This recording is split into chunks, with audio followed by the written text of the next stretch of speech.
I think all of us in our lives realize the need to improve. Whether it's looking for a better job, we want to get a better car, buy a better house, we want to drop a few pounds and get in shape.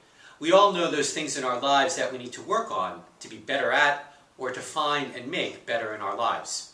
But as people of faith, do we often think about or work on being a better person of faith? Do we often work on being holy?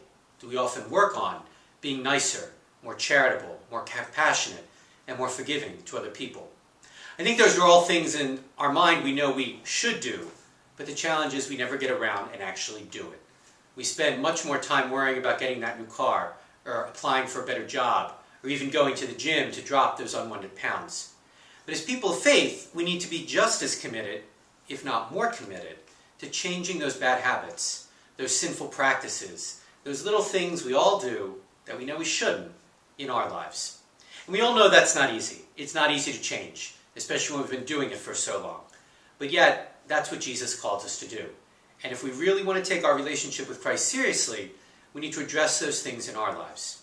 Just as when we decide to start losing weight and get in shape, it's never easy to go back to the gym for those first few days, to watch what we eat, and to try to get ourselves back on the right track. But each day we do it, it becomes a little easier, and eventually it becomes a way of life. As people of faith, we need to do the same thing with our spiritual lives. Each and every day to challenge ourselves to treat others with more respect, to be more kind, more compassionate, more forgiving, to be more generous, to give of ourselves more to others.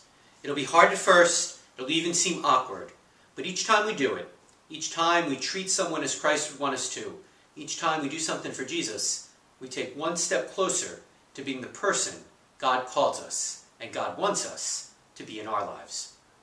This is Father John, not a homily, but just something to think about.